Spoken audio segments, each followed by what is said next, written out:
প্রচণ্ড গরমের কারণে যদি ঢিলা গেঞ্জি পরিধান করি তাহলেও কি আল্লাহ লানত বর্ষিত হবে? কসর নামাজ সম্পর্কে আমরা জানি 15 দিনের জন্য 45 মাইল দূরে গেলে কসর পড়তে হয়।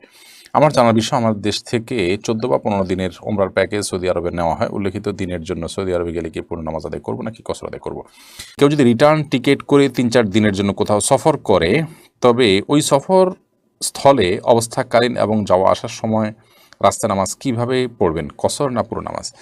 পরীক্ষাতে বান্ধবী কষ্ট করে পড়েছে, আমি যদি তার খাতা অনুমতি নিয়ে দেখি তাহলে কি গুনাহ হবে? অনলাইনে লুডো খেলা কি হারাম হবে? চুল অকালপক্বতার সমস্যায় চুলের প্রাকৃতিক কালো রং যেমন মেহেদি বা ইন্ডিগো মিশ্রণ ব্যবহার করা যাবে কিনা? খাওয়ার সময় সালাম দেওয়া যাবে কিনা? চলুন তাহলে আর বিলম্ব না করে আপনাদের প্রশ্নের উত্তর দেওয়ার আলোকিত ভবনে আমরা প্রবেশ করি এবং শুরু করি আমরা প্রশ্নোত্তর দেওয়ার পালা। হাসিনা আক্তার আপনি লিখেছেন, কসর নামাজ সম্পর্কে আমরা জানি 15 দিনের জন্য 45 মাইল দূরে গেলে কসর পড়তে হয়। আমার জানার বিষয়, আমার দেশ থেকে 14 বা 15 দিনের ওমরার প্যাকেজ সৌদি আরবে নেওয়া হয়। উল্লেখিত দিনের জন্য সৌদি আরবে গেলে কি পূর্ণ নামাজ আদায় করবো নাকি কসর আদায় করবো? সৌদি আরবে আপনি যখন যাবেন তখন নিশ্চয়ই সেখানে মক্কা এবং মদিনা দুই জায়গা মিলে 14 বা 15 দিন থাকবেন। তাহলে কোথাও আপনি কিন্তু টানা 14 বা 15 দিন থাকছেন না, এক।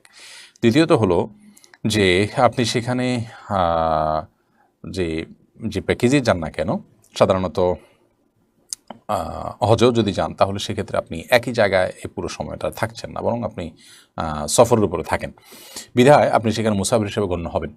তবে যদি আপনি সেখানে স্থানীয় ইমামের পিছনে নামাজ পড়েন তাহলে তো পুরো নামাজই পড়বেন, যেভাবে ইমাম সাহেব পড়েন সেভাবে। আর যখন একাকি পড়বেন তখন আপনি কসর নামাজ পড়বেন, যেহেতু আপনি সেখানে মুসাফির হিসাবে গণ্য থাকছেন, আপনি কোনো মুকিম সেখানে হচ্ছেন না 14 বা 15 দিনের জন্য গেলে। এরপর নুসরাত ডায়েরি আইডি থেকে আপনি লিখেছেন, পরীক্ষাতে বান্ধবী কষ্ট করে পড়েছে, আমি যদি তার খাতা অনুমতি নিয়ে দেখি তাহলে কি গুনাহ হবে? দেখুন, এখানে আমানতের খেয়ানতের বিষয়টা আমরা অনেকে লক্ষ্য করি না। কে কষ্ট করে পড়েছে তারটা আমি দেখে নিলে তার অধিকার নষ্ট হলো কিনা সেটি আমাদের মাথায় আসে, কিন্তু আমি খাতায় যা লিখছি এটা আমার যোগ্যতার প্রমাণ। আমি যা জানি না সেটাও আমি লিখছি অন্যের কাছ থেকে ধার করে। তার মানে আমি যেটার যোগ্য না সেটার দাবি করছি আমি, এটা একটা অসততা, এটা একটা আমানতের খেয়ানত, এটা এবং একটা অন্যায় কাজ। এই অন্যায় কাজটা একজন মুসলমানের জন্য করা যায় না, তিনি কখনো এই ধরনের অন্যায় কাজ করতে পারেন না। বিধায় এ ধরনের অন্যায় কাজ করা আমাদের উচিত না, এবং এটা আমানতের খেয়ানত। আমি যতটুকু জানি ততটুকু লিখবো। আরেকজনের থেকে নেওয়া, দেখে লেখা কিংবা নকলের সাহায্যে লেখা, এগুলো সবগুলোই কিন্তু সমান অপরাধ। নাজমুল ইসলাম আপনি লিখেছেন, কেউ যদি রিটার্ন টিকিট করে 3-4 দিনের জন্য কোথাও সফর করে, তবে ওই সফর স্থলে অবস্থাকালীন এবং যাওয়া আসার সময় রাস্তা নামাজ কিভাবে পড়বেন, কসর না পুরো নামাজ? 3-4 দিনের জন্য যদি সফরের দূরত্বে যান তাহলে তো তিনি যেখানে গেছেন সেখানেও কসর করবেন, আর পথেও তিনি কসর করবেন।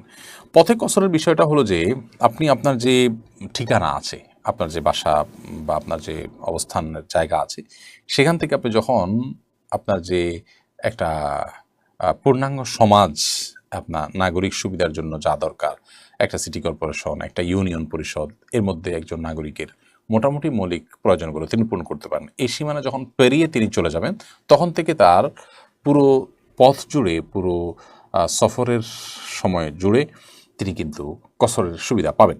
কিন্তু তার এরিয়ার মধ্যে থেকে তিনি এই সুবিধাটা পাবেন না। বাসা থেকে বের হলেই তিনি সুবিধা পেয়ে যাচ্ছেন, ব্যাপারটা এরকম না। তার এরিয়াটা ক্রস করলে তারপর তিনি এই সফরের সুবিধা ভোগ করবেন। নিশু জেরিন আপনি লিখেছেন, অনলাইনে লুডো খেলা কি হারাম হবে?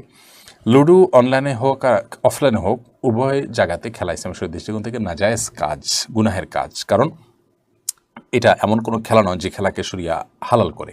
শরিয়া কোন খেলাকে হালাল করে? যে খেলায় আমাদের শারীরিক কসরত আছে, যেখানে ব্যায়াম হয়, যেটার উদ্দেশ্য হতে পারে যে আমি শারীরিকভাবে ফিট হব, সুস্থ সবল হব, এবং এটা একজন ইমানদারের জিহাদের প্রস্তুতি হতে পারে, সুস্থ সবল থেকে বাদবন্দি করার সুযোগ তৈরি হবে, সেজন্য আমি এক্সারসাইজের অংশ হিসাবে এটি করছি, সেটা হতে পারে। এগুলো মানুষের মানসিক রিফ্রেশমেন্ট এনে দেয়।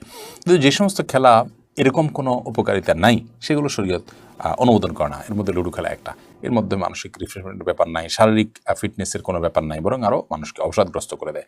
অতএব এটি অনলাইন অফলাইন উভয়টাতেই একই রকম বিধানের অন্তর্ভুক্ত হবে। সাদি আপনি লিখেছেন, চুল অকালপক্বতার সমস্যায় চুলের প্রাকৃতিক কালো রং যেমন মেহেদি বা ইন্ডিগো মিশ্রণ ব্যবহার করা যাবে কিনা? চুল অকালে যাদের পেকে যায় তারা সেটাকে দূর করবার জন্য মেহেদি ব্যবহার করতে পারেন, অথবা অন্য কোনো কারো ব্যবহার করতে পারেন। কিন্তু কালো কালার ব্যবহার করে জাস্ট পিওর কালো কালার ব্যবহার করে সেটাকে আপনি পরিবর্তন করতে পারেন না, কারণ নবী সাল্লাল্লাহু আলাইহি ওয়াসাল্লাম বলেছেন গায়্যিরু হাদা শাইব ওয়াজান্নিবুস সাওয়া, তোমরা চুল দাড়ি কালো হয়ে গেলে, সাদা হয়ে গেলে সেটাকে পরিবর্তন করো অন্য কালার দিয়ে, তবে কালো কালার দিয়ে পরিবর্তন করতে যাবে না। শুধুমাত্র বয়স লুকানোর জন্যই এটি হয়ে থাকে, সেজন্যই হাদিস নিষেধ আছে ব্যাপারটা তা নয়। হাদিস নিষেধ আছে সাধারণভাবে, বিধায় সর্বাবস্থায় কালো কালার অ্যাভয়েড করে মেহেদি বা অন্য কোনো কালার আমরা ব্যবহার করতে পারি।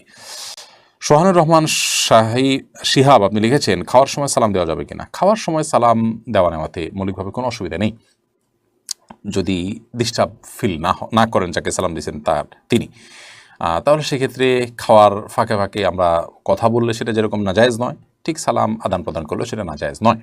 আমরা অনেকে মনে করি খাওয়া আর ইবাদত করা সমান, খাওয়া আর নামাজ পড়া সমান, এরকম অনেক মুখরোচক কথা বা অনেক বলি আমরা শুনতে পাই, এগুলোর কোনো ভিত্তি নেই।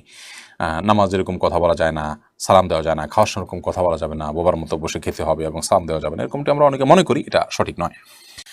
আসিফ মোহাম্মদ খান আপনি লিখেছেন, যদি কোনো ব্যক্তি 6 মাসের জন্য কিংবা নির্দিষ্ট কিছু মাসের জন্য ভ্রমণে বের হয়, সেক্ষেত্রে কসরের নামাজের বিধান কি? 6 মাসের জন্য কিংবা নির্দিষ্ট কিছু মাসের জন্য যদি ভ্রমণে চলে যান এবং সে একটা জায়গায় যদি আপনি থাকেন পুরো সময়টা, তাহলে সেখানে আপনি পুরো নামাজ পড়বেন, কসরের সুবিধা পাবেন না। আর যদি 6 মাস ধরে বিভিন্ন জায়গায় আপনি ঘুরতে থাকেন, কোনো এক জায়গায় না থাকেন, তাহলে সেক্ষেত্রে আপনি মুসাফির হিসেবে গণ্য হবে এবং কসরের নামাজ আপনার উপরে প্রযোজ্য হবে। যদি কোনো ব্যক্তি 6 মাসের জন্য কিংবা নির্দিষ্ট কিছু মাসের জন্য ভ্রমণে বের হয়, সেক্ষেত্রে কসরের নামাজের বিধান কি? জান্নাত রুমা আপনি লিখেছেন, আমার ছোট ছেলের মাথার চুল কে যেন কেটে নিয়েছে, করণীয় কি? মাথার চুল কে কেটে নিয়েছে? ব্ল্যাক ম্যাজিক বা কালো জাদু করার জন্য, সেহের করার জন্য চুল, শরীরের বিভিন্ন পোশাকের অংশ এগুলো কেটে নিয়ে সেগুলোর উপরে জাদু করা হয়। স্বয়ং নবী করিম সাল্লাল্লাহু আলাইহি সাল্লামের চুলে জাদু করা হয়েছে, সে মর্মেও কিন্তু হাদিস রয়েছে। তো সেখান থেকে বোঝা যায় যে এগুলো জাদুর জন্য অনেক সময় নিয়ে থাকে দুষ্ট লোকেরা, অনেক সময় দুষ্ট জিনদের দিয়ে এটা করে, অনেক সময় মানুষ এটা করে থাকে। এবারে সাবধান হওয়া উচিত এবং তিনকুল অন্যান্য যে আমলগুলো আছে যেগুলোর মাধ্যমে আত্মরক্ষা করা যায় সেগুলো নিয়মিত করা উচিত। এবং ছোটো বাচ্চা তো আর তিনকুল পড়তে পারে না, পুরোপুরি তাকে ফু দেওয়া উচিত, তার শরীর বন্ধ করে দেওয়া উচিত। তিনকুল পরে ফু দিয়ে 3বার করে তারপরে শরীরকে মুছে দেওয়া উচিত সকাল সন্ধ্যা এবং রাতে শোয়ার সময়, এবং পরবর্তীতে এইসব ব্যাপারে একটু সতর্ক থাকা উচিত। তবে এটি এমনও হতে পারে যে কোনো কারণে কাটা পড়েছে, কোনো কিছু আমরা দেখি নাই, সেটা সাধারণ কোনো বিষয় হতে পারে, সেটাও লক্ষ্য রাখা উচিত। ফারজানা রহমান শারমিন জানতে চেয়েছেন, প্রচণ্ড গরমের কারণে যদি ঢিলা গেঞ্জি পরিধান করি তাহলেও কি আল্লাহ লানত বর্ষিত হবে? এবং ফারজানা, যদি বাসা বাড়িতে আপনি পড়েন তাহলে তো আল্লাহ লানত বর্ষিত হওয়ার কোনো প্রশ্নই ওঠে না, যদি গায়ে মহারামের সামনে সেটা পরে না যান আপনি, বা সেটা পরার পর উপর দিয়ে পাতলা না পরে নেন, যাতে আপনার সৌন্দর্য প্রকাশিত না হয় গায়ে হারামদের সাথে, এরকম যদি চলেন তাহলে কোনো অসুবিধা নেই বাসা বাড়িতে। আর বাসা বাড়ির বাইরে যদি আপনি যান তাহলে সেক্ষেত্রে বোরকার নিচে যদি আপনি এ ধরনের পোশাক পরেন কোনো অসুবিধা নেই ইনশাআল্লাহ বিদিনিল্লাহ। অর্থাৎ আপনার পর্দা, বাইরে যখন যাবেন পর্দা মেনটেন করতে হবে। গরম এর কষ্ট যত বেশি, জাহান্নামের গরমের কষ্ট তার চাইতে অনেক বেশি। অতএব পর্দা লঙ্ঘন যেন না হয়, পরপুরুষের সামনে যাতে আপনার পর্দা লঙ্ঘিত না হয় সে বিষয়টা আপনি খেয়াল করবেন। এছাড়া বাকি অবস্থাতে আপনি করতে পারেন।